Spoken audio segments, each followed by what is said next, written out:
네, 우리 허재환 이사님은 어떤 커피 제일 좋아하십니까? 다양한 원두가 있을 수 있고요. 뭐 저는 약간 신맛 있는 운조 커피 좋아하시는군요. 네, 그런 거 좋아합니다. 신맛 있는 운조 커피 좋아하시는 우리 허재환 의원님. 그리고 이분은 어떤 운조 커피 좋아하실까요? 우리 박근영 부장님 어서 오십시오. 네, 안녕하세요. 네, 어떤 커피 좋아하시죠? 운주 커피 전체적으로 다 잘 전체적으로 마시고 좋아하시는군요. 네, 저는 뭐 종류 안 가리는데 네. 운주 커피 좋더라고요. 그렇습니까? 네. 네. 뭐 다양한 맛이 또 있으니까요. 네. 함께 즐겨주시면 감사하겠고. 혹시 허재환 이사님은 알고 계시? 당연히 알죠. 당연히 알고 네, 계십니까? 매일 아침에 올려주시는 내용들 잘 보고 있습니다. 매일 아침 올려주시는군요. 아침에 매일 이제 그 코멘트를 한 마디씩 이제 올려주시거든요. 어허. 네, 그 여의도에서는 이제 항상 이렇게. 네, 항상 매일 제가 보고 있습니다. 그렇습니까? 네. 네. 아이고 허재환 이사님. 네. 고맙습니다. 네. 오늘은 뭐라고 쓰셨어요? 오늘은 그 시장보다는 종목이다, 알파다라고 해가지고 알파다. 시장은 조금 조정을 받긴 하겠지만 네. 종목별 흐름은 살아 있을 거다 아하. 이렇게 했는데 다행히 코스닥이 올라서 조금 뿌듯합니다. 그렇습니까? 네. 자, 좋습니다. 그럼 오늘 시장 일단 뭐 환율도 올랐고 그러니까 우리 돈 가치가 좀 떨어졌고 해서 조금 불안했던 그런 상황이 좀 있었는데 네, 물론 이제 코스피는 좀 마이너스가 나긴 했습니다만 그래도 코스닥이 좀 버텨줬던 그런 하루가 아닌가 싶습니다. 네. 미국의 1월 PCE, 그러니까 개인 소비 지출이 전년비 5.4% 플러스로 나면서 예상치 5%를 상회했습니다. 근원 PCE도 전년비 플러스 4.7%로 예상치 4.3%를 크게 상회하면서 물가 충격으로 인한 긴축 불안감이 다시 좀 대두됐던 상황입니다.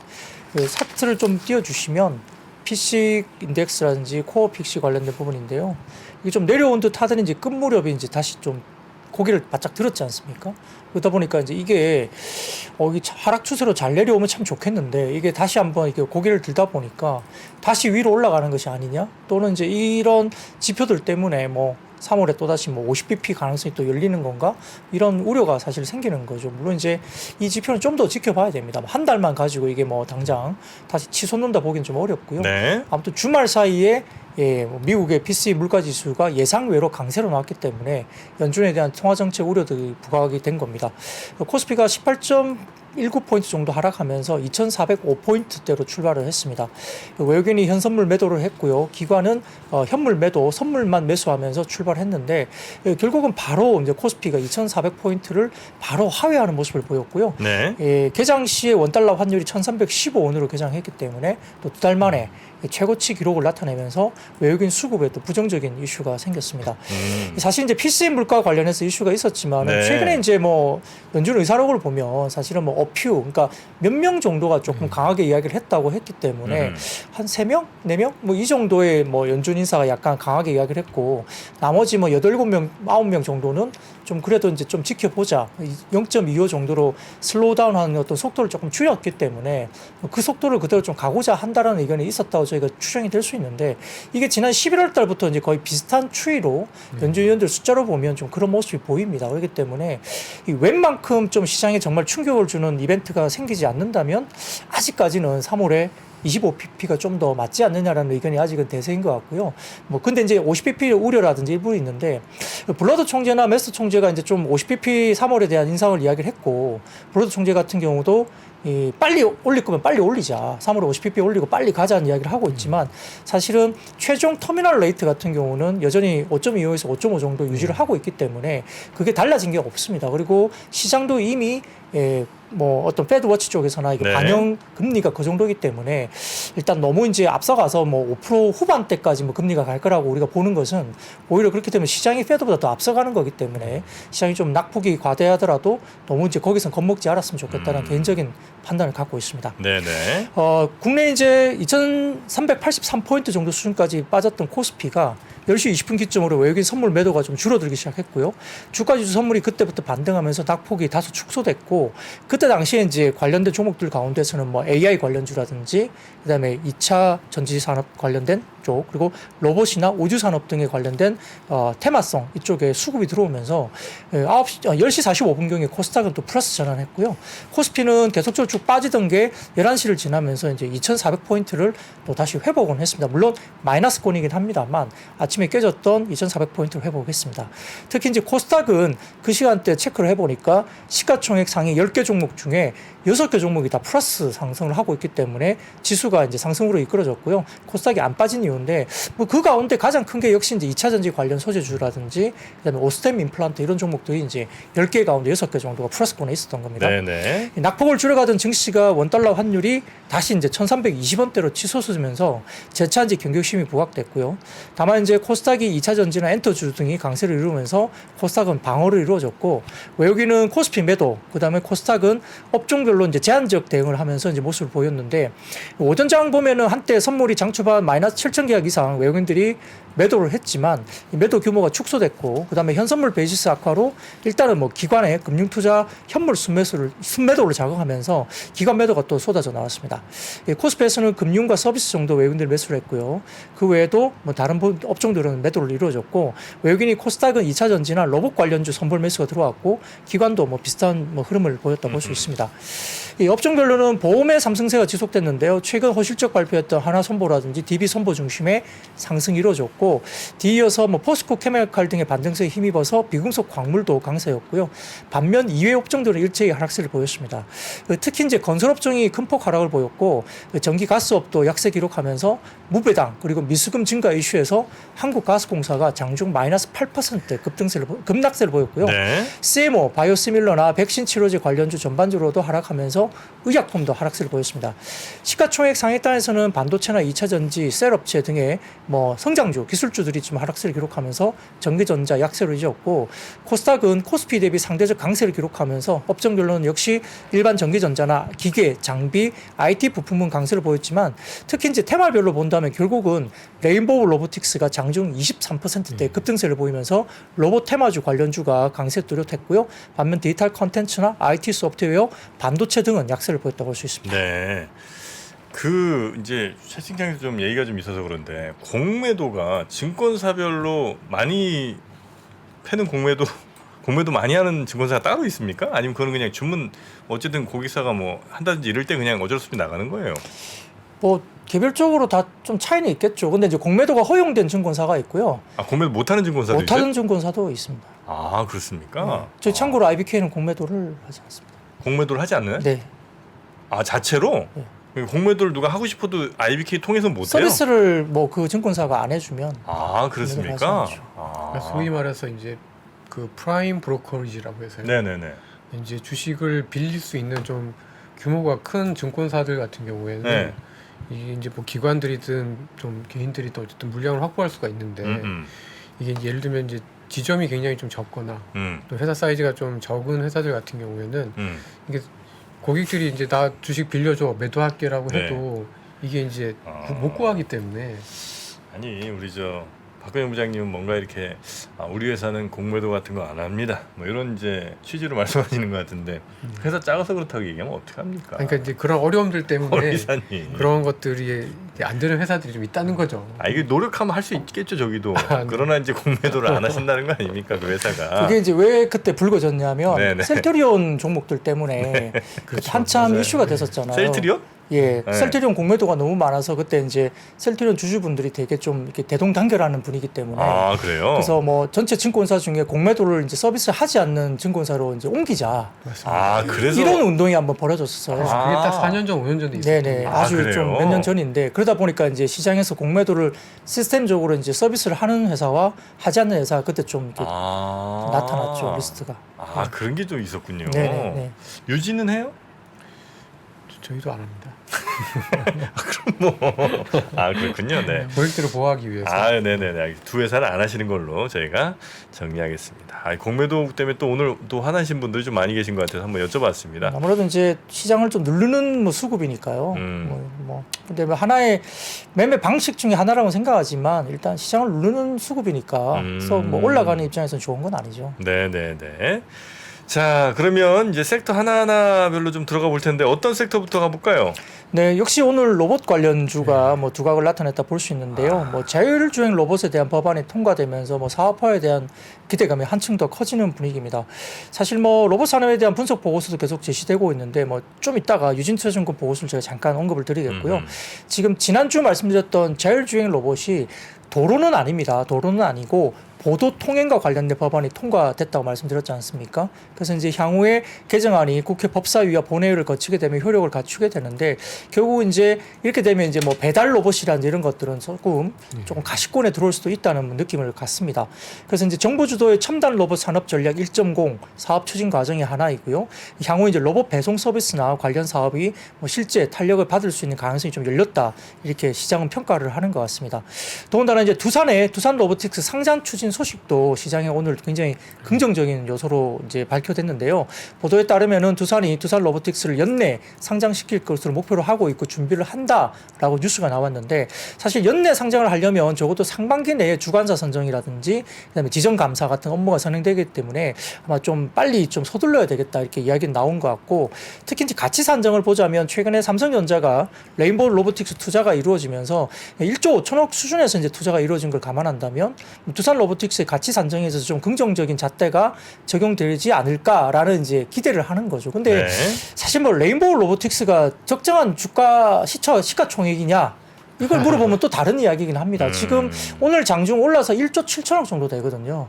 근데 이제 재무제표 보시면 알겠지만 뭐 매출 규모라든지 이런 거 봤을 때 과연 시총 1조 7천억이 적합하냐 이거는 좀 다른 문제이기 때문에 이거는 뭐 개인들의 판단에 맡겨야 될 것 같습니다. 이거 뭐 기대감을 땡겨와서 그렇다든지 아니면 뭐 아니다라고 할 수도 있는데 사실 좀 뭐 현재 매출 규모를 본다면 1조 7천억은 저도 조금 설명하기가 어려운 1조 7천억이요? 네, 시가총액입니다. 그러니까 뭐 매출액이 그렇게 크지 않은데 조금 약간 저희가 설명하기 좀 어려운 구간에 있다. 사실은 뭐 가지고 계신 그들만의 뭐 지금 시가총액이 아닌가 이건 뭐 싶은 당연히 정도입니다. PR 같은 건 계산도 안 되죠? 거의 계산이 잘 안 되죠. 네. 네. 그러니까 그렇습니다. 그래서 이제 이게 뭐 레인보우 로보틱스가 뭐 이 정도 받기 때문에 뭐 두산이 이 정도 받아야 되는데 그거는 조금 약간 앞서간 이야기인 것 같고요. 여튼 기대감은 분명히 이루어지는 거죠. 그래서 그 레인보우 로보틱스도 굉장히 좋았지만 이제 두산 같은 경우도 두산 로보틱스의 최대 주주이기 때문에 주가가 좋았고 그 외에도 로보티즈라든지 뭐 위세아텍, 아이텍, 그다음에 로보스타, JLK 등의 강세를 보였는데 이제 유진투자증권에서 오늘 보고서가 사실 또 로봇 산업이 나왔습니다. 아하. 네, 그래서 이제 관심이 좀 맞습니다. 예, 받았는데요. 나왔습니까? 네. 네. 아주 긴 리포트더라고요. 그래서 이제 다 이제 제가 보긴 했지만은 좀 짧게 말씀드리면 결국은 뭐냐면 노동력 부족. 이거는 이제 지금 좀 이따 말씀드렸던 뭐 유아 관련된 이슈도 마찬가지고 제가 지난주인가요? 제가 방위 산업 이야기할 때도 결국은 이제 인구 구조에 대한 이슈가 있기 때문에 AI나 로봇이 방위 산업 쪽에도 이게 많이 이제 지금 적용이 될 거다. 그래서 로봇 산업이 그래서 이제 조금 주목을 각광을 받을 수밖에 없다는 말씀드렸는데 역시나 국내 로봇 산업도 노동력 부족이나 인건비 상승 같은 시대적 변화에 따라 수요가 결국은 제조 현장뿐만 아니라 이제 서비스 쪽으로도 확대되고 있는데 결국은 국내에서 예전에는 이제 산업용 로봇이 되게 많았지만 지금 서비스 로봇으로 많이 넘어가는 추세거든요. 그래서 다양한 로봇의 활용이 시도되고 있고 지난번에 잠깐 뉴스로도 말씀드렸지만 이제 뭐 그 치킨 튀기는 로봇이라든지 그다음에 바리스타 로봇 이런 것도 실제 뭐 월 뭐 이렇게 유지료 이런 것 비해서 뭐 개인적으로 어떤 사람을 쓰는 것보다 그게 뭐 어떤 면에서는 좀 더 낫다라는 평가도 나왔던 뭐 뉴스도 제가 본 것 같은데 뭐 그건 뭐 단편적으로 좀 비교하기는 좀 어렵습니다만 아무튼 트렌드가 이렇게 약간 그 서비스 로봇까지도 이제 지금 이미 시장에 나와 있다는 걸 보면 사실 좀 실제적으로 우리가 접하는 부분들이 많이 있어 보입니다. 그래서 특히 이제 협동 로봇 시장을 주목할 필요가 있다고 유인증권에서 오늘 이야기를 했고요. 협동 로봇? 예, 협동 로봇에 대해서 이야기했고, 그다음에 이제 국내 협동 로봇 기업들이 조금씩 경쟁력을 뭐 드러내고 있던 상황에 대해서 이제 여러 가지 이슈를 뭐 긴 리포트에서 설명을 했는데 전방의 로봇 시장이 확대되고 있으면서 실제 뭐 로봇에 활용된 부품도 매력적인 구간에서 뭐 감속기라든지 카메라 센서, 그다음에 힘이라든지 토크 센서 등의 센서 분야의 성장도 상당히 중요한 하나의 부분이다라고 이야기를 많이 언급을 했습니다. 협동 로봇이라고 하면 주로 뭡니까? 협동 로봇은 글쎄요, 뭐 우리가 이제 뭐 예를 들어서 뭐 산업 로봇 쪽인가? 쿠팡 같은데 물류 창고 같은데 가면 이렇게 뭐 이렇게 막 찾아서 어디를 뭐 물건을 싸서 갖다 주거나 이런 것도 있고 많이 있죠. 네, 네. 쉽게 생각하면 네. 그러니까 기계가 모든 걸 다 하는 그런 로봇이 아니고요. 그러니까 사람이 하는 거를 도와주는 로봇. 아, 보조적인 역할을. 네. 아. 그래서 이제 협동 로봇이라고 얘기를 하는 건데 네, 아까 네, 말씀하셨던 뭐 바리스타 로봇 같은 그러니까 사람이 하는 건데 이제 사람의 기능을 일부 떼어서 이렇게 덜어주는. 아, 사람이 하는 일 중에 이제 시간 많이 걸리고 단순 반복 업무 같은 경우 사실 사람이 옆에서 로봇이 좀만 도와줘도 훨씬 더 능률이 올라가니까 그러니까요. 아, 이런 것들을 해준다. 그런 것들을 해주는 로봇을 이제 협동 로봇이라고 얘기를 하고 있고요. 뭐 치킨 로봇도 사실 그렇겠네요, 그죠? 이게 대신 그렇죠. 기다려주고 딱 시간 되면 뭐 온도 몇 도 되면 딱 올려주고 뭐 이런 거. 그러니까 이제 최근에도 계속 시장에 보면은 인플레 얘기가 막 나오면서 네네네. 어쨌든 인플레도 굉장히 중요한 요인들 중에 하나가 결국은 이제 사람이 없고 사람이 없는 문제를 해결하려면 결국은 이제 로봇으로 가야 되고 근데 이런 것들이 같이 맞물리는 거가 하나가 있는 것 같고요. 그다음에 또 하나 좀 말씀을 드리고 싶은 거는 그렇게 협동 로봇이 이제 잘 되려면 이제 부장님께서도 말씀하셨습니다만은 이제 센서 같은 것들이 필요한 거죠.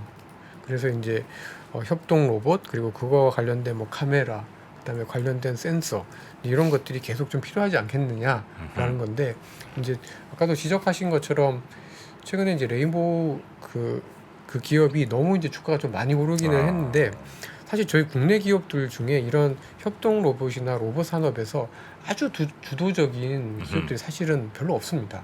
대부분 다 일본이나 뭐 미국 기업들 주로 이제 일본이 많이 산업용 연구를 많이 하게 되다 보니까 국내에서 이제 요 정도의 기술력이 있는 기업들에 대한 가치가 워낙 기소해서 굉장히 좀 많이 계산이 되고 평가가 되고 있는 측면들이 좀 있는 것 같아요. 근데 어쨌든 지금의 어떤 트렌드로 보면 사람이 부족하면 부족할수록 인력이 부족하고 고령화가 될수록 계속 이제 기계화, 로봇화는 굉장히 좀 추세적으로 이어질 수 있을 것 같고 그런 기대들을 지금 좀 빨리 앞당겨서 좀 반영하고 있는 과정들이 아닌가.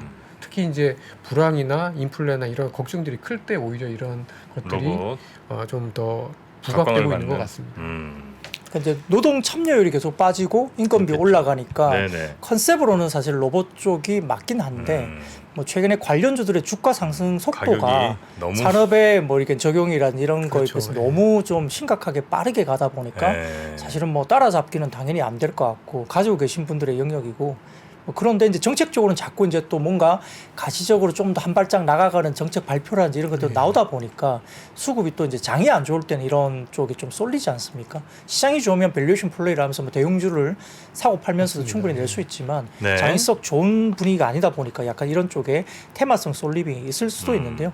하여튼 뭐 짧게만 몇 가지 차트만 좀 보여드리면 유진증권에서 이제 리포트 중에 이제 좀 빠져나왔습니다. 제가 첫 번째 좀 사진을 띄워주시면 역시나 이제 2022년부터 30년까지의 그 관련된 로봇 시장 규모입니다. 이렇게 보니까 확실히 이제 24, 25 조금 편안하게 좀 올라가다가 26년부터 30년도까지 좀 기하급수를 조금 산업에 대한 적용이 좀 빨라진다라고 이제 보는 것 같아요. 유진증권의 추정입니다. 그리고 이것도 이제 뭐 인호경제연구소나 이런 쪽에 관련된 부분에 자료를 좀 언급해서 유진증권에서 만든 자료 같고요. 살짝 내 속았네 이거. 23, 24, 25, 26 가다가 갑자기 팍 뛰는데 거의 30년도입니다. 그러니까 26, 27, 28, 29가 없어. 이게 약간 좀 눈속임 아닙니까? 저희 이제 양승윤 그 위원이 만든 건데 나중에 한번 불러서 한번 난 왜 이렇게 했는지 한번 갑자기 26년 팍 뛰길래 나도 와 놀랍네 했더니 근데 이제 어쨌든 22년부터 30년까지 연평균 성장률은 22% 정도니까 뭐 이게 약간 아까 말씀드렸던 그런 부분이 있다 하더라도 우상향 곡선이나 그림은 충분히 이제 가능한 상태로 보시면 될 것 같고요.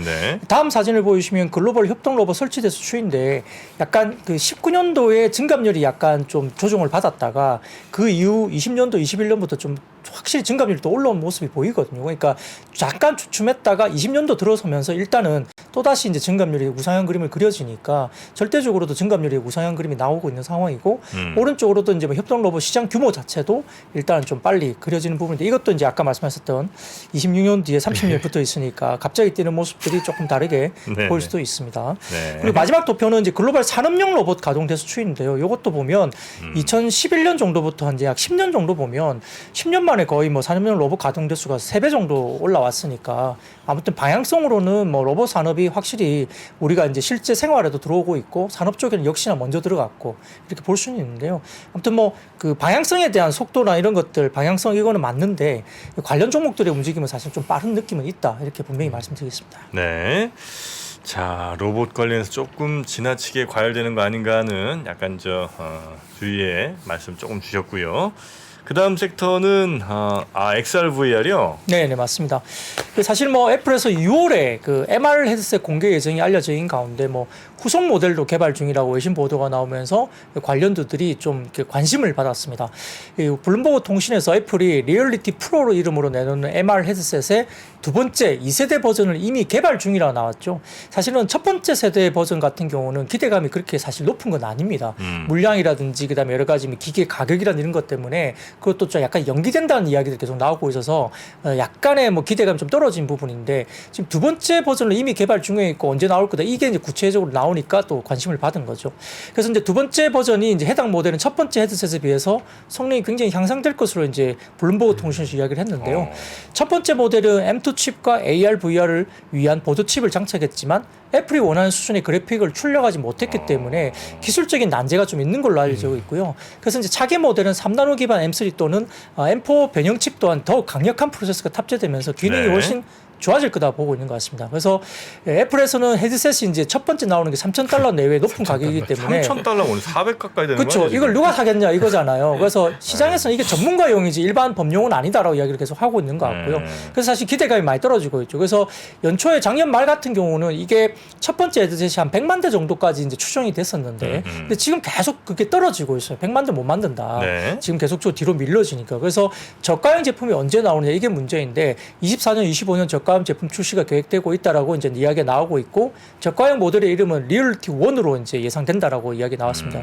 그래서 이제 블룸버그는 애플이 2월에 세계 개발자 대회에서 MR 헤드셋을 공개할 계획으로 이제 이야기를 했고 이르면 올해 말 제품 출하할 것을 보도를 했는데요. 근데 우리가 이제 고명치라는 애플 전문가가 또 있잖아요. 대만 애널리스트가 그 애널리스트는 24일 해당 헤드셋 관련된 소프트웨어 개발 문제로 애플이 생산 차질을 겪고 주장하면서 고명치가 이번 문제로 인해 헤드셋 생산량이 50만 대도 안 될 거다 이야기를 한 거죠. 생산량이 예, 그러니까 이제 올해는 이제 거의 이제 기대할 게 사실 없을 수도 있는 국면입니다. 그래서 고명치에 따르면은 첫 번째 헤드셋이 WWDC 그러니까 아까 말씀드린 세계 개발자 회의가 아니고 9월에 아이폰 15와 동시에 출시될 가능성이 있다. 그러니까 아까 말했던 블룸버그 통신보다 훨씬 더 늦게 본 거죠. 블룸버그 통신은 6월에 나온다 했지만 고명치는 9월에 나올 거다 이야기를 한 거죠. 그다음 사진을 좀 띄워주시면 네네. 이야기가 나옵니다. 이 고명치 트위터인데요. 하다 안 되다 이제 트위터까지 제가 계속 체크를 해야 될 그런 상황인데 여하튼 이런 식으로 이제 고명치가 이야기를 한 겁니다. 그래서 네. 약간의 문제가 있다라는 이야기를 한 것 같고요. 이제 또한 지난 1일에 갤럭시 언팩 2030에서 이제 삼성전자가 퀄컴이나 구글하고 또 이제 XR 동맹을 깜짝 발표를 했기 때문에 아무래도 삼성의 제조 능력, 그다음에 퀄컴의 설계 능력, 그다음에 이제 구글의 운영 체계 결합한다는 전략인데 역시나 이 부분 대해서 이제 XR 전담 기구를 이제 만들었고 삼성 디스플레이나 중국 BOE, 그다음에 시아 등의 패널 업체하고 사업협력 미팅을 또 진행하고 있다 알려지면서 아마 오는 6월 양산으로 XR 기기에 들어가는 패널 샘품 도입을 이미 시작한 것으로 추정된다라고 시장이 또 이야기를 하고 있는 것 같아요.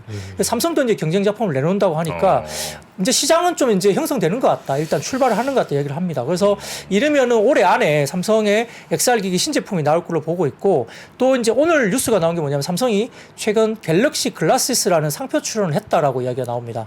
그러니까 이제 어느 정도 이제 특허나 상표 출원을 했기 때문에 물건이 좀 임박한 거 아니냐. 올해 안에 나온다 이렇게 나오는 것 같고요. 헤드셋보다는 좀 안경형인 모양이네. 고글이나 뭐 이쪽으로. 글쎄요, 나와봐야 알 것 같습니다. 네. 나와봐야 알 것 같습니다. 저희도 뭐 명확하게 뭐 제품에 대한 뭐 이렇게 렌더링 이런 게 나온 게 아니기 때문에 좀 나와봐야 알 것 같고요. 시장 조사 기관 카운터 포인트 리서치에 따르면은 XR 기기 시장이 이제 21년 기준입니다. 1,100만 대 수준에서 25년에는 1억 500만 대로 10배 이상 성장을 또 예상하고 있기 때문에 하드웨어적인 물량 성장은 분명히 2, 3년 내에 있을 것 같아요. 그러다 보니까 뭐 선익 시스템이나 뭐 스코넥, 뉴플렉스 등이 좀 뭐 주목을 받았는데 이것도 다 중소형주들이 올라간 거거든요. 사실은. 그러니까 뭐 LG노텍이나 예를 들어 뭐 애플 전문 회사들은 좀 그렇게 못했고요. 네네. 대부분 다 시장이 좋지 못하니까 관련주로 언급됐던 중소형주들의 움직임이 좀 좋았다 볼 수 있습니다. 네. 자, XR 또 AR 관련해서 하여튼 조금 이제 소규모 기업들이 많이 좀 각광을 받았던 것 같고요. 그 다음 섹터는 보험업종입니까? 네, 역시 최근에 이제 선보사들이 실적이 되게 좋게 발표가 됐는데 오늘도 주가들이 괜찮았습니다. 유한타증권이 또 최근 보고서를 냈고요. 보험사들의 연간 실적에서 4분기 실적보다도 이제 주목받는 내용이 이제 IFRS 17 도입 영향에 따른 내용인데요. 결국 이제 각 사별로 공유됐던 내용은 다르지만 결과적으로 이제 당초 시장에서 예상됐던 수준에서 크게 벗어나지 않았다고 분석하면서 이게 이제 긍정적인 영향을 미칠 거라고 언급은 하긴 했습니다. 그러니까 회계 기준을 조금 이제 바꾸었는데 네. 그게 이제 보험업 업계에서는 뭔가 계산상 이익이 좀 더 플러스 되는 쪽으로 간다는 그렇죠. 거죠? 예, 예. 쉽게 평가 얘기하면? 시가 평가를 하다 보니까 이제 네네. 그럴 수 있다는 건데요. 근데 이제 다만 생명보험보다는 손보 쪽이 좀 더 유리할 것으로 판단하고 있었고요. 이 중에서 유한타증권은 리포트 상에서는 삼성화재를 최소 선호주로 밝혔습니다. 이게 왜냐하면 손보가 생명보험보다 신계약 창출 능력이라든지 자본력이 좀 더 낮다, 재무구조상으로. 그 손보사 중에서는 삼성화재가 뭐 사실은 가장 높은 보험 계약 마진 그리고 자본력이 보일 것으로 예상하기 때문에 일단 최선호주로는 이제 평가를 했습니다.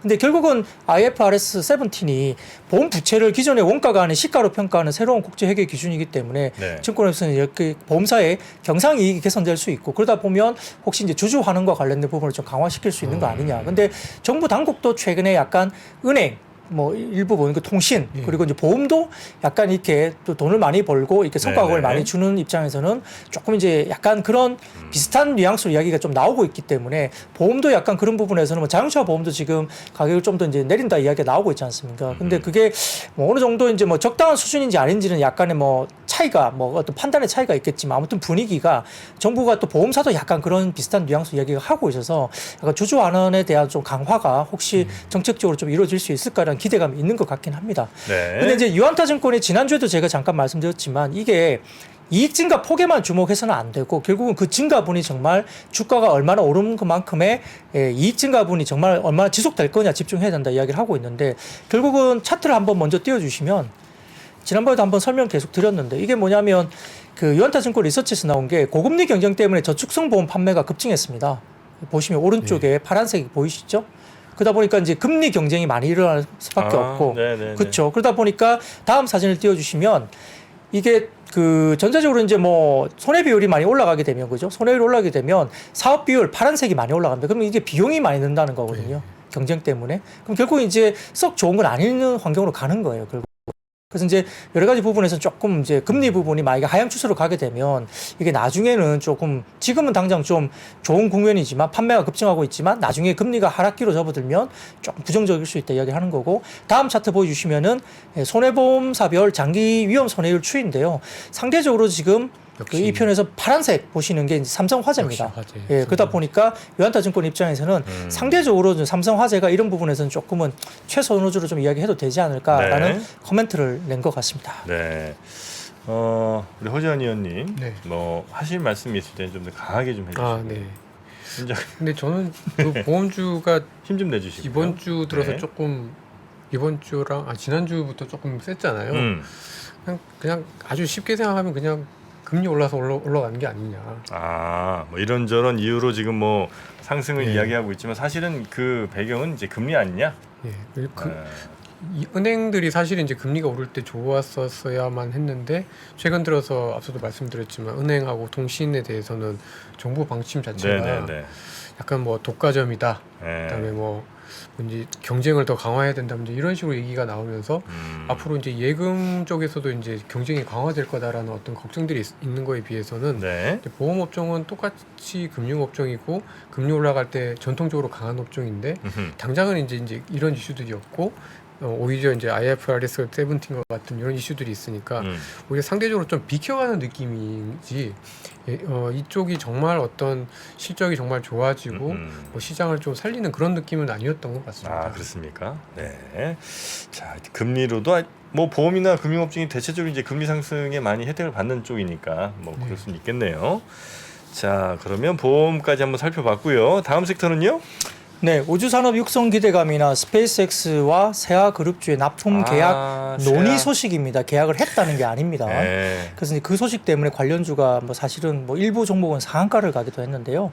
이제 또한 이제 윤석열 대통령이 이제 후보 시절부터 미래 먹거리로 우주산업 육성을 강조했다고 이제 알려져 있는데 공약에 따라 만들어지는 우주항공청이 특별법으로 지원될 것으로 전해집니다. 그래서 우주항공청 특별법은 총 19개 조항으로 이루어졌고 특례 조항이 5개 포함되어 있는데 이 중에 국가공무원법상 국가 비밀을 다루는 분야는 외국인을 임명할 수 없는데 우주항공청에는 외국인과 복수 국적자도 뽑을 수 있게 되면서 임금 상한선이나 뭐 주식 백지 신탁 의무도 적용하지 않을 것으로 알려지면서 뭐 상당히 좀 거물급수를 또 데려올 수 있는 뭐 그런 파격적이네. 네, 환경은 이제 만들어진 겁니다.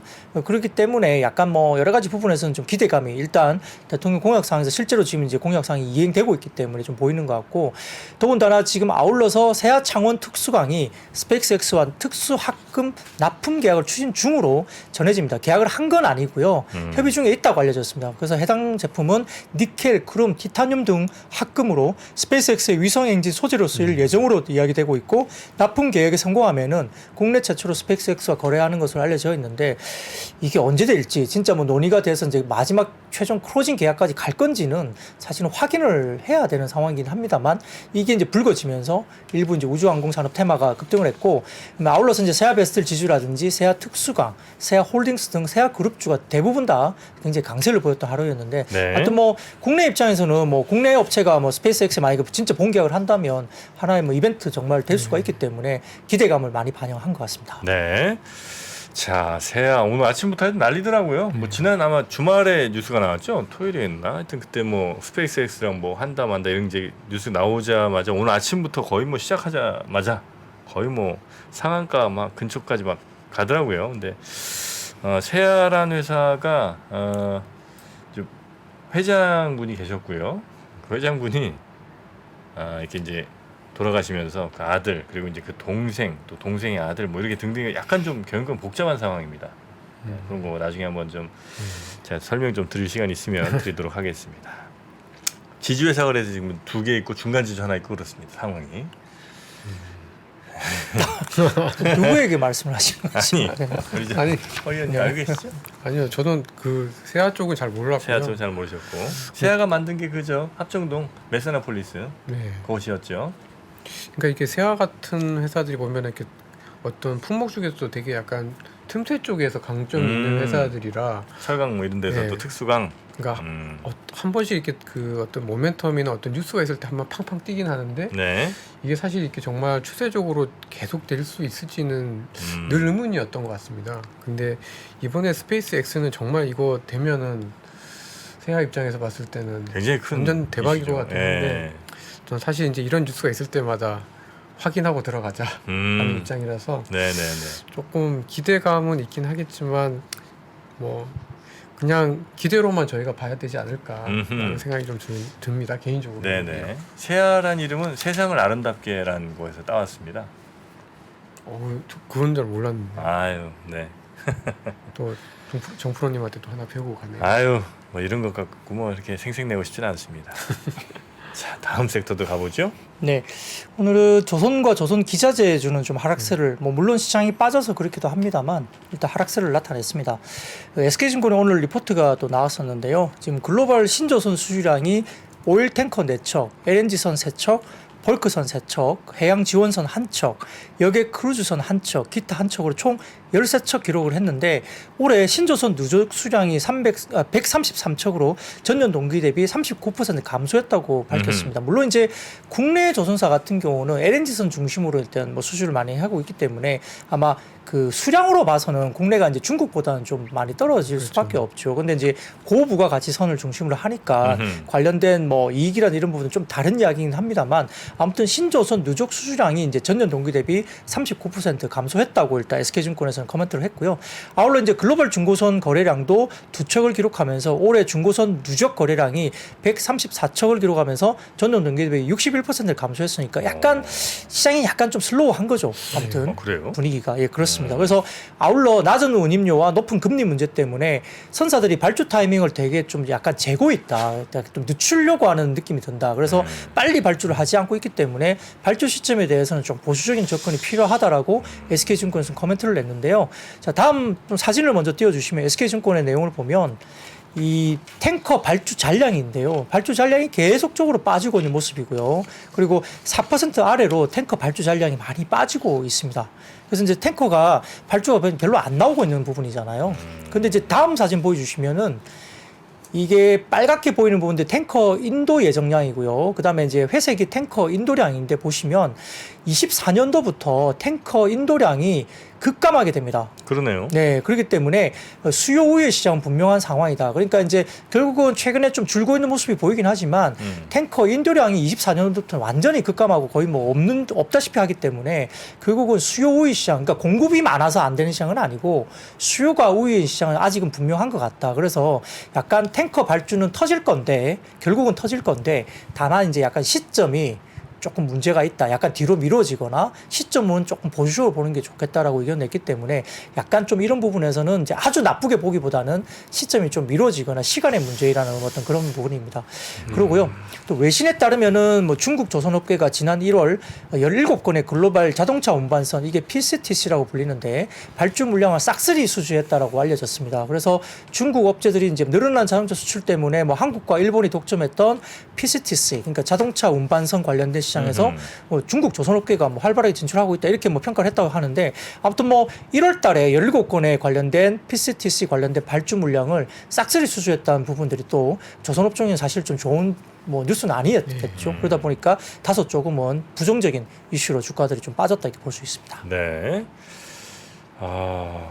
탱커가 이게 사실 그 조선도 어느 정도 물론 이제 제일 비싼 거는 뭐 LNG 운반선이라든지 아니면 뭐 그 다음으로 컨테이너 유조선 뭐 이런 거 이제 등등 있을 텐데 탱커는 좀 싼 편이고 그래서 가능하면 이제 고부가치선을 하는 게 좋긴 좋습니다만 그래도 약간의 좀 포트폴리오는 좀 갖고 가는 게 그죠. 더 좋지 않겠습니까? 그렇죠. 예, 이 유조 그 배를 이제 그 건조하는 이쪽도 보면 적절하게 잘 끼워 맞춰 갖고 그러니까 큰 거 2대 들어갈 거냐 아니 큰 거 1대 중형 2대에 뭐 소형 한 수 뭐 석 대 이렇게 이제 같이 이렇게 꽉 채워서 가는 게 좋은 거냐 하면 이제 후자 쪽을 더 좋게 보시더라고요. 조선 쪽에서는 조선 별로 관심 없으신 모양입니다. 그러니까 저는 이제 조선은 이게 이제 워낙 큰 사이클을 한 번씩 겪는 산업이잖아요. 네. 그러니까 이제 뭐 예를 들면 중국이 정말 확 좋아진다든가 유럽이 정말 확 좋아진다든가 이제 이럴 때 한 번씩 이제 사이클을 길게 가져가는 쪽이고 이게 그 지금은 어쨌든 중국은 약간 기대감, 중국 경기가 이제 좋아질 거다라는 기대감이 있지만 사실 이제 중국 경기에 대한 기대감은 이미 어떤 그 중국의 수요가 이 아시아나 다른 세계로 이렇게 확 그 수요를 아주 끌어당기는 그런 수요가 되지는 않을 거다라는 게 대체적인 의견이다 보니까 지금 아직까지는 이제 이런 조선 업종이 정말 좋아질 거냐라는 거에 대해서는 좀 의구심이 좀 남아 있는 것 그렇습니까? 같고요. 엄경화 위원이 좋아진댔어요. 네? 엄경화 위원. 조선의 그러신가요? 공모, 조선 전문, 조선 해운. 근데 이게 제가 보면은 일본이 예전에 어쨌든 저희 한국이 조선에 있어서 어떤 그 업계의 헤게모니를 갖기 전에는 네. 일본이 대체 네. 대세였잖아요. 근데 그때도 조금씩 한국이 하고 이제 고가는 고가는 일본이 일본이 좀 하다가 결국은 이게 이제 역전이 되거든요. 우리가 다 이제 갖고 온 거죠. 네. 그러니까 이거는 역사적인 어떤 흐름. 그러니까 저가를 중국에다 주는 건 어쩔 수는 없는 것 같아요. 근데 그래도 저는 저희 한국의 조선 업체들이 LNG라든지 이런 고가 업체들에 대해서는 경쟁력은 정말 탁월한 것 같거든요. 아직까지는. 네. 그래서 사이클 쪽으로는 여전히 좀 아직은 아니나 여전히 중국 대비 경쟁력은 아직은 이 괴리는 굉장히 좀 남아 있기 때문에 네. 사이클만 돌아오면 한번 크게 또 좀 될 수 있는 산업이다. 근데 저는 이제 아직은 좀 아니지 않느냐라는 의견입니다. 엄경화 위원하고 직접 한번 대화해 보세요. 네. 생각이 바뀌실 겁니다. 자, 지금 뭐 많은 분들이 왜 2차전지 얘기 안 빼놓고 안 하고 있냐고 지금 난리가 났습니다. 그래서 2차전지 얘기 한번 2차전지 먼저 좀 해야죠. 가볼까요? 예, 사실은 뭐 3월 1일 테슬라 인베스트 데이가 앞두고 있기 때문에 뭐 기대감이 사실 있는 거죠. 어떤 이야기를 나올지. 내일 모레군요, 인베스트 데이가. 다 됐습니다. 그래서 그런데 이제 그때 제가 한번 뭐 삼성증권 커멘트 이야기를 드렸지만 또 보수적으로 보는 또 사이트였잖아요. 그러다 보니까 최근에 이제 포드를 통해서 뭐 예를 들어 그 CATL이 일단 뭐 미국에 약간 우회적으로 진출하는 부분들이 약간 우려는 된다. 그래서 그렇고 두 번째로는 외국인 수급들이 이제 끌고 왔던 2차 전지 관련된 주가가 외국인 수급이 다소 조금은 정체되거나 빠지면서 추가적으로 더 끌고 갈 수 있겠느냐라는 뭐 약간의 보수적인 시각을 삼성증권에서는 좀 이야기를 했었던 적이 있습니다. 그건 제가 한번 그 리서치 쪽에 그때 의견이라고 제가 소개를 해드린 적이 있고요. 근데 오늘 같은 경우도 2차 전지 관련 주들이 아침에는 사실 빠졌었어요. 네, 또 근데 이제 올랐네. 에코프로나 에코프로 BM이 급등하고 LNF도 이제 일단 플러스권 다시 올라오고 해서 또 장비주들도 최근에 괜찮습니다. 뭐 PNT라든지 일부 종목들도 괜찮아서 2차 전지가 꺼지지 않는 불처럼 이렇게 올라오는데요. 에코프로 15%가 넘게 올랐어요? 네, 그래서 왜? 뭐죠 여기는? 그러니까 이제 사실은 이렇게 큰 시가총액이 이렇게 급등하는 거는 사실 뭐 논리적으로 저희가 뭐 어떻다 말하기는 좀 쉽지 않고요. 와. 일부 이제 수급으로 본다면 또 이제 저렇게 급등해 버리면 약간 쇼커버, 그러니까 공매도 관련된 수급이 또 이제 쇼커버를 또 하다 보면 뭐 그럴 수도 있는 개연성도 좀 저희가 추정은 할 수 있습니다만 우리가 계좌를 열어보지 않은 이상은 그걸 알 수는 없습니다만 저렇게 급등세가 가버리면 이제 과거에 공매도를 했던 물량이나 이런 것들은 또 쇼커버를 해야 되기 때문에 아무래도 좀 영향은 있었을 거로 추정 정도는 뭐 할 정도입니다. 근데 이제 오늘 두 가지 이제 그 하우스에서 약간 뷰를 냈는데 좀 긍정적인 뷰가 사실 오늘도 나왔어요. 그러면 첫 번째 미래세 같은 경우는 배터리 섹터 비중 확대를 뭐 해야 된다라고 이야기를 했는데요. 최근에 이제 단기적으로 주가 조정이 살짝 나오니까 뭐 오더 컷, CR 여러 가지 뭐 이야기들이 돌아서 조금은 이제 우려가 시장에서 반영되고 있지만 그렇지 않다라고 이제 미래세 증권에서도 좀 긍정적으로 이야기를 했고요. 수요 데이터 같은 경우도 2월 말이나 3월 초 발표되는 수요 관련된 데이터가 상당히 긍정적으로 본인들은 추정을 한다라고 미래세에서는 이야기를 했고 그다음에 보조금이 시작된 미국이 이제 1월부터 이미 이제 좋은 상황으로 수요가 나타나고 있다라고 보입니다. 모델 Y 같은 경우는 테슬라가 또 가격을 되게 빨리 올리고 있잖아요. 그래서 되게 좀 그런 부분들도 수요가 괜찮다라고 보는 것 같고 유럽은 2월부터 점진적인 회복이 되고 있다고 코멘트를 했는데 노르웨이 쪽에도 일간 데이터를 감안한다면 역시나 그렇다. 유럽 쪽이 수요가 점진적으로 회복되고 있다 이야기를 하고 있는 것 같고요. 그리고 이제 최근에 가장 저조했던 중국 같은 경우는 2월 마지막 주 테슬라 보험 등록 데이터가 이제 내일 정도 발표되는 것 같습니다. 이거는 좀 체크를 해보자라고 코멘트를 했고요. 네. 업체들의 실적 방향성도 대부분 1월이 Q, 그러니까 출하량의 저점인데 2월부터 본격적인 그 출하량 증가 구간이기 때문에 그렇고 최근에 환율도 원달러 환율 100원인 정도 상승을 해서 아마 매출이나 이런 부분들도 좀 긍정적으로 작용한 게 아니냐 이런 이야기를 조심스럽게 했습니다. 그래서 아까 말씀드렸던 3월에 테슬라 인베스트라든지 그다음에 3월 중에 CRMA 관련된 유럽 쪽에 관련된 자원법 이슈도 있기 때문에 그때까지는 조금 더 모멘텀을 좀 가지고 있다라고 이제 일단 코멘트는 했고요. 그 다음에 하나증권에서 나온 그 코멘트가 뭐냐면은 역시나 최근에 이제 CATL의 LFP 배터리 가격 인하 때문에 시장 내 가격 경쟁 심화가 우려가 확대되고 있지만 사실 뭐 그것 때문에 배터리 치킨 게임의 본격화라든지 가격 폭탄 세일 등의 언론 보도 역시 줄을 이었는데 다만 하나증권이 볼 때에는 실제 시장 상황을 상당 부분 뭐 침소봉대하는 해석이라고 판단한다 이렇게 했습니다. 그러니까 뭐냐면 CATL이 그 중국 내에 있는 자동차 업체들에게 리튬 가격을 뭐 20만 위안 정도로 내려가지고 가격을 설정해서 뭐 굉장히 좀 싼 가격으로 대신에 이제 80% 이상 뭐 CATL 제품을 쓰면은 그 가격으로 해주겠다 이렇게 한 거잖아요. 그러니까 셀 가격으로 보면 한 10에서 15% 정도 가격이 인하되는 효과를 보는 부분인데 이 부분이 사실은 좀 어떤 판단을 하느냐의 문제인데요. 하나증권에 이야기하면 결국은 이제 CATL의 이번 LFP 배터리 가격 인하가 1년 반 동안 뭐 가파르게 배터리 가격 인상 이후에 되돌림 현상인데 사실은 탄산 리튬 가격이 뭐 1월 대비 2021년 1월 대비 그때가 톤당 5만 위안이었거든요. 네. 근데 최근에 22년 11월에 톤당 56만 위안까지 11배 상승을 했고요. 탄산 리튬이. 그래서 그 CATL 역시 이제 LFP 배터리 가격을 단계적으로 인상하면서 배터리 가격이 최근 18개월 동안 약 55%나 급등했다고 합니다. 그 가운데서 이제 약간 내리기 시작하는 거고요.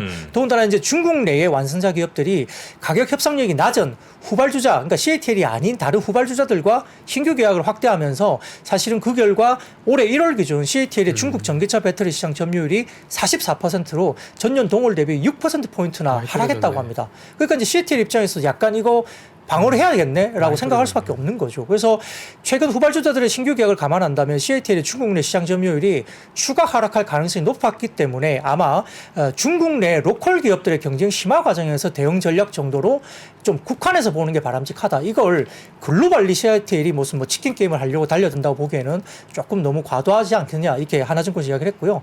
그러다 보니까 이제 이런 부분에서 CATL 같은 경우는 뭐 가격 인하가 마진 훼손까지 감내하면서 무리하게 추진된 것은 아니라는 뜻이고 네. 결국 결국은 뭐 셀메이커의 가격이랑도 비슷하게 일맥상통하는데 결국은 마지막 압박 우려 역시 과도하다 이야기를 했고요.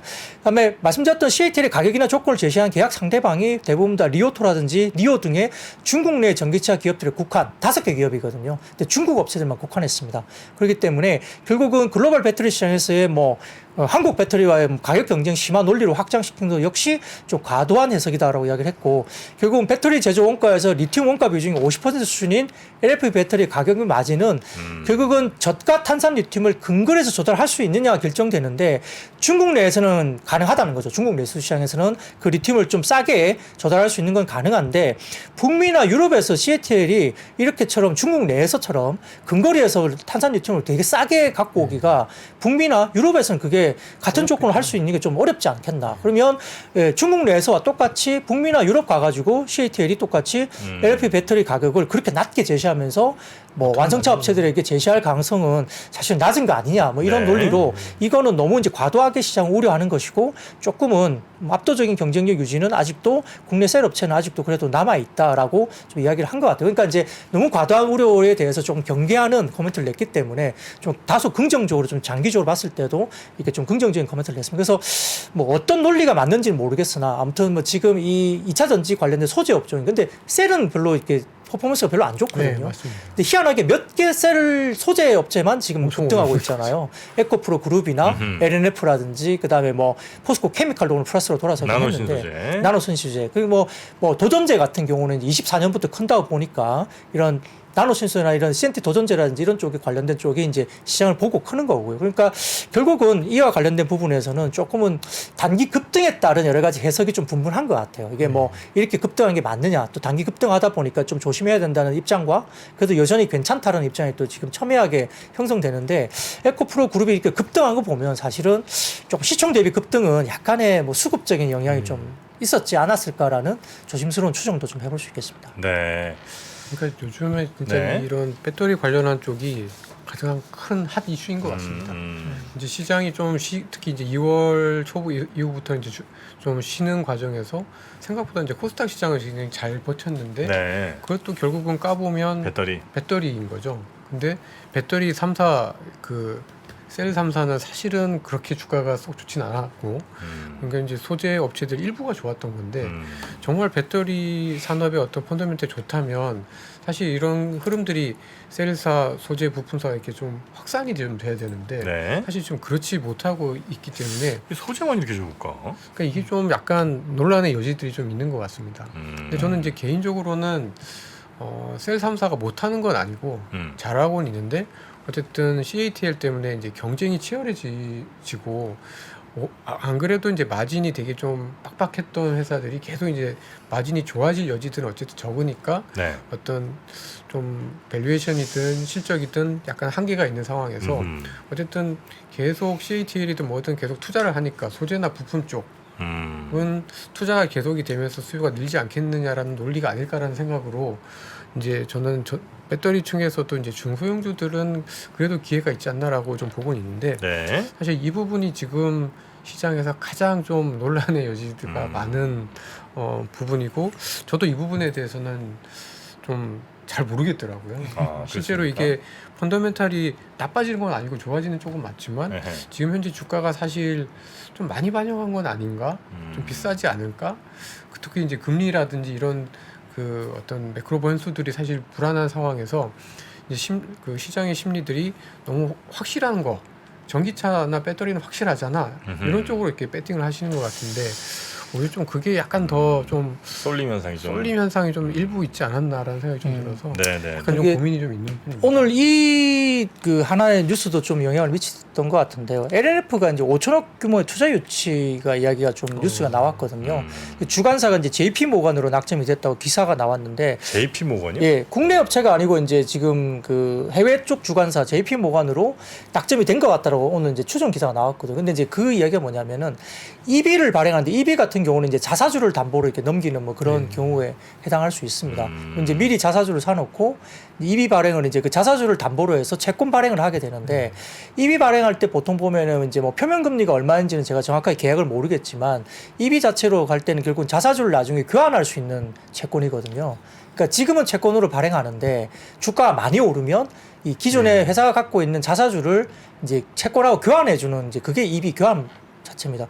그게 가는데 그래서 이제 보통 보면은 주식으로 수익을 내기 위해서 EB 발행 때 그 표면 금리가 거의 뭐 굉장히 낮게 재작년 같은 경우에는 금리가 낮았을 경우에는 제로 금리가 되게 많았고 지금은 금리가 높다 보니까 뭐 제로 금리까지는 모르겠지만은 아마 현재 아마 적용되는 금리가 되게 낮게 형성될 가능성이 높습니다. 그러면 결국은 이제 시장에서 바라보는 것은 이제 금리로 이제 수익을 내기보다는 이제 주식으로 수익을 내기 위해서 EB 발행을 이제 인수한다 이렇게 생각을 하는데 지금 JP모건에서 인수하는 그에 대한 뭐 LNF에 대한 발행한 EB에 대한 총액 인수와 함께 최근에 그 JP모건이 발행 관련된 그 제안이 시가 대비 30%대 할증 적용을 제한했다는 거거든요. 네. 그러니까 예를 들어서 23일 기준에 주당 기준이 뭐 예를 들어서 뭐 22만 7천 원 정도 종가가 됐는데 여기에서 할증 30% 한다면 주가가 거의 29만 5천 원 수준이거든요.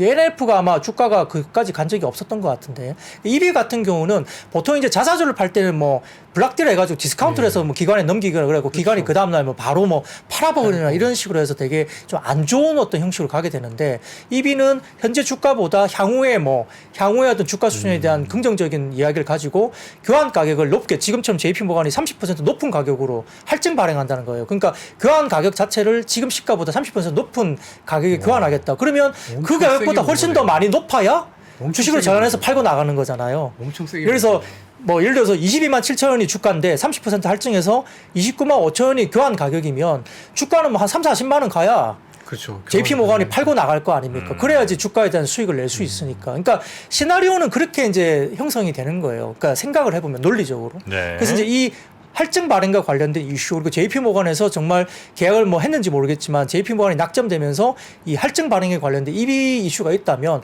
LNF를 엄청 좋게 보는 거라는 거죠.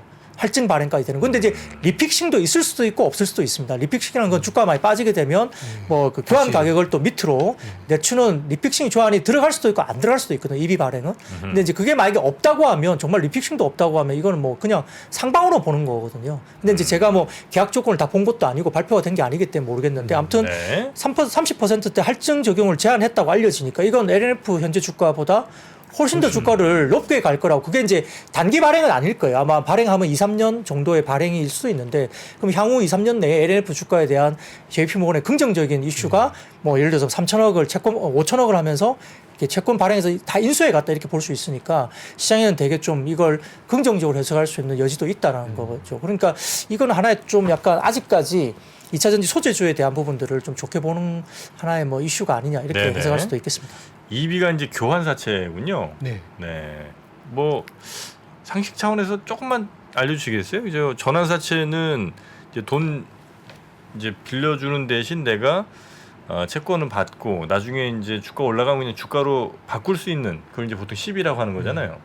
전환사채는 그렇고 교환사채는 간단하게만 설명해 주신다면 어렵나요? 그 채권하고 주식을 바꾸는 거죠. 어떤 그 기준이나 어떤 조건 하에서.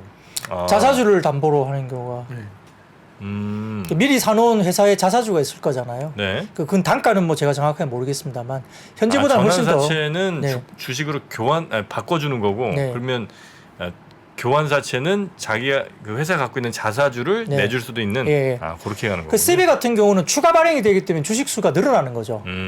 희석될 수 있죠. 근데 교환사채는 주식 희석이 없죠. 왜냐하면 이미 사 있는 발행된 자사주를 거를? 이미 사 있는 자사주를 그냥 넘겨주는 거니까 네네네. 주식수에 추가 발행이 없기 때문에 희석 요인이 없고 할증으로 들어가니까 회사 입장에서 상당히 긍정적인 발행이고 네. 그걸 가져가는 기관이 있다면 이 회사를 굉장히 좋게 평가하는 뭐 거죠. 네. 중장기적으로 2, 3년 내에 만약에 발행을 만기를 그렇게 가져간다면 음흠. 좋게 보고 가져가는 경우가 되게 많죠. 그래서 알겠습니다. 뭐 다른 CB보다는 그 교환사채 EB가 훨씬 더 회사는 좀 유리하고 네네네. 사실 좀 긍정적으로 검토할 수 있는 그런 방법이다 볼 수 있습니다. 자, 이렇게 배터리까지 오늘 증시 마감 상황에서 여러분께 쭉 전해드렸고요. 시간이 생각보다 많이 지났군요. 우리 박근영 부장님은 오늘 여기서 보내드리고 내일 다시 모시겠습니다. 고맙습니다. 네, 감사합니다. 장 시작 전부터 종료까지 쏟아지는 수많은 뉴스와 정보들. 이 중에서 어떤 것이 투자에 정말 도움이 되는 정보일까요?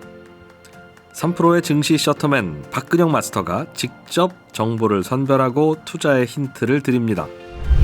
시간도 아끼고 투자 아이디어도 얻는 시간, 박근영 부장의 마켓 힌트와 함께 하세요. 자세한 사항은 3프로TV 앱과 홈페이지를 확인하세요.